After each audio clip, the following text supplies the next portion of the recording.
Well, hello guys, it's just me, Cam from Beer Guide Worldwide, and today I'm in a place called Clifton, only a few miles outside of Preston in Lancashire, because we are making something really delicious today in a place literally right here. So without any further ado, follow me and I'll show you everything.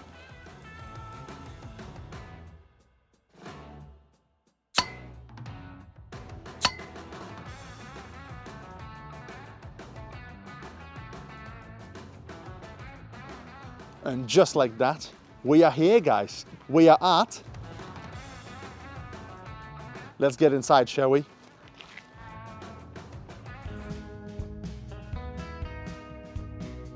Well, that's right, guys. I'm here at JIMBREW because we are about to make something really special today. A dark chocolate mint stout, especially made for Christmas time. So without any further ado, I'm gonna hand you over to Jim, and he's gonna get the ball rolling. So, Hi guys, welcome to JIMBREW. Today, like we say, we're making a dark chocolate mint stout. Thought I'd just run you through some of the grains we're using. We're a 100% naturally gluten-free brewery, so we brew with grains that don't contain any gluten, so there's no barley in any of our beers. So what we've got today is some pale millet malt, some caramel malt, some darker caramel malt, just for the colour for the stout, and a big old dose of gluten-free oats to give it some nice body. We're gonna get going and start milling soon. step number one, let's mill the grains. Come on then.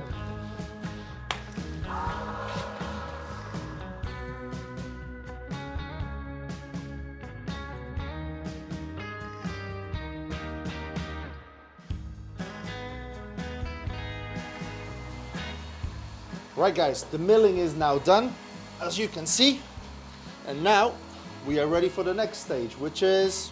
Mashing in. So should I stick it in, boss? So yeah, so if you go sort of a third of a bucket at a time, and third of bucket at a time. Yeah, it doesn't have to be exact, so.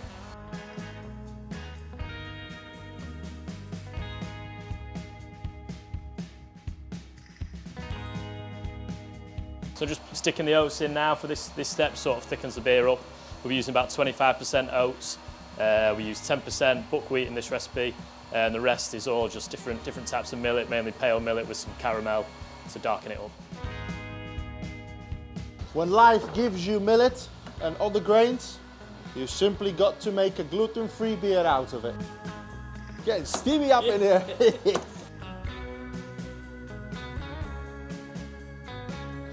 So, the mash is in. It's going to take about an hour to do its thing. So I thought I'll take you upstairs and I'll show you the taproom space. Are you ready?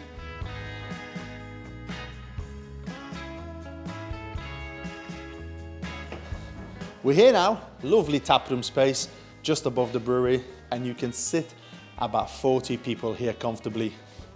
This is the bar area. Have a look, check it out.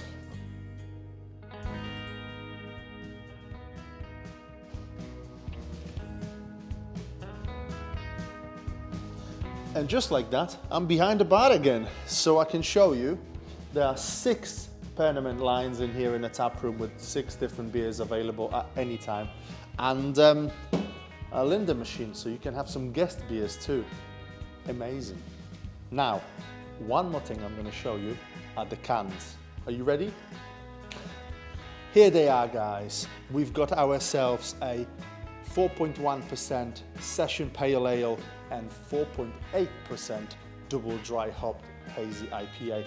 These are the very first 2 beers made here at JIMBREW. Just love the artwork. Come have a look around. Come have a look closer. Check them out.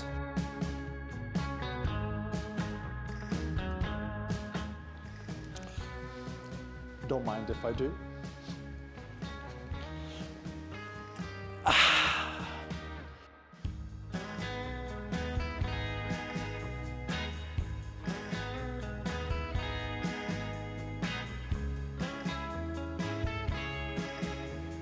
Look at me, guys. I've got a can of Sesh Bum here. I'm about to crack it open, give it a little try. Lovely. And if you're wondering about the brief history of JIMBREW,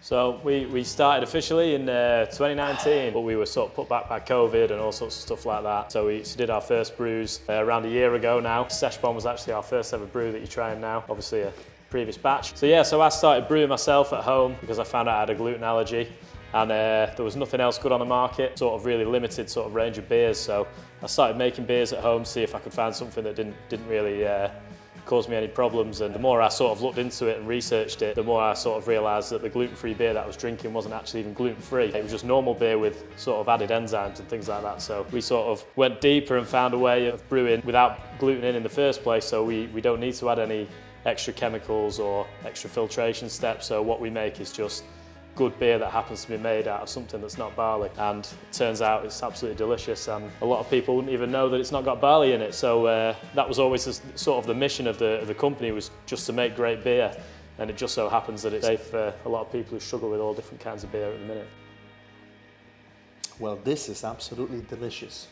Question number 2 is, how many beers have you made to date, and what kind of styles, and anything else you can tell us about?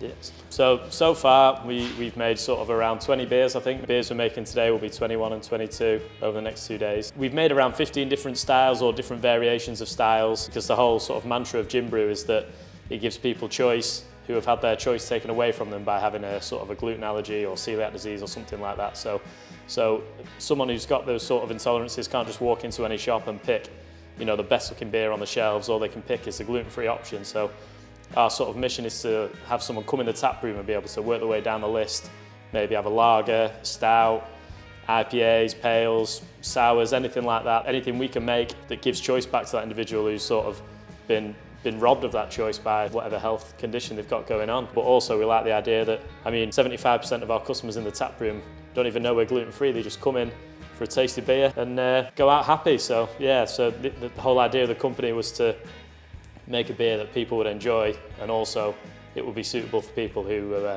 have sort of celiac disease or gluten intolerance. So cheers, Jim. Cheers. Nice one. Thanks for having us. I just want to know, as my last question for you, is what happens to all the wastewater around here? Well, we'll go out and I'll show you. You ready? Well, and now we're here in the middle of the field because of the water waste, and which is... So this is our reed bed. Basically all of the water waste comes out the brewery, is pumped to this first holding pond, trickles through into the next one, and then eventually out to a little stream that runs through the field. So this is a way of treating water waste that uses no chemicals, it's zero carbon footprint, and eventually it comes out 99.9% pure and floats off into the sea. Nice. Now you know everything you need to know about the water waste. However, it's really cold. Shall we go back? Yeah. Ready? Oh, not quite there. Let me try again. Oh. Don't worry, mate. I'll get us back. Well, thanks for bringing us back, buddy. No worries.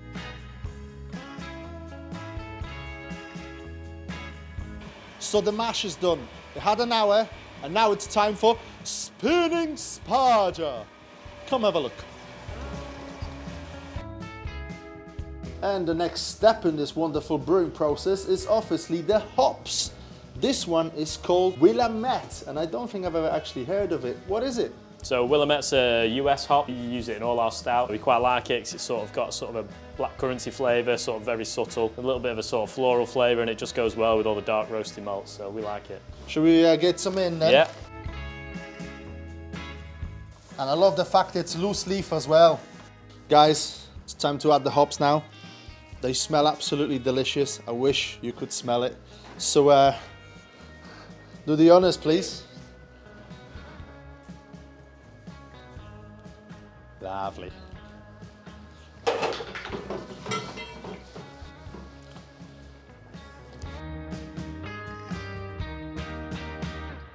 So the next stage of the process is we're just sparging through with some 84 degree water, transferring it through here into the kettle, and it'll be boiling up for an hour, and then it'll be ready to transfer into the tanks.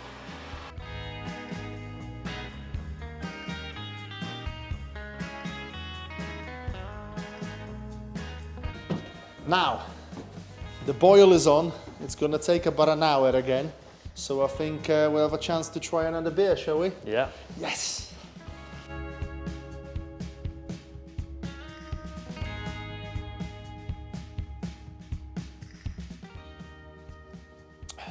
This is a proper West Coast beer. Nice and bitter. Well, you didn't think I was going to forget about Connor, did ya? There's your pint, brother.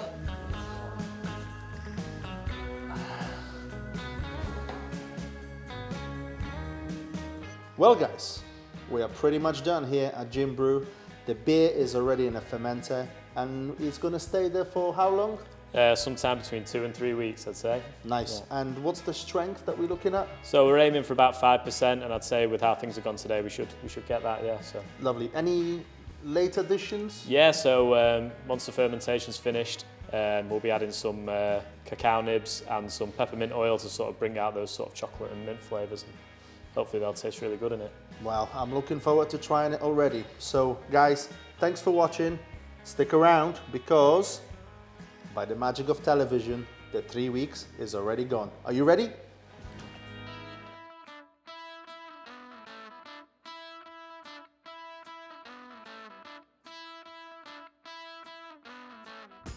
And just like that, guys, a few weeks have passed. I'm here in Liverpool and I'm ready to show you the beer because it's already been canned. Look at this. This is the JIMBREW chocolate and mint stout, the gluten-free version. I'm going to open it up and you can see what it looks like. However, just need a glass now. Oh, thanks, buddy. You ready? Yeah. Look at that. It's a generous pour. Look at this. Nice. It's 5%, gluten-free as well. Thanks for watching. Thanks, JIMBREW. Nice. Oh, by the way,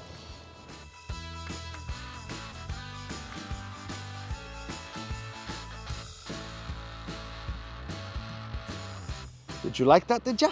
Cheers. Oh, that's nice.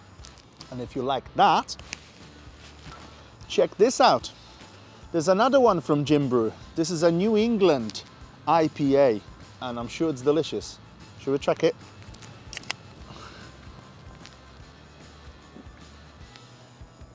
Yeah, it's nice. Thanks for watching. Make sure you follow, subscribe, all that good stuff. See you in the next video.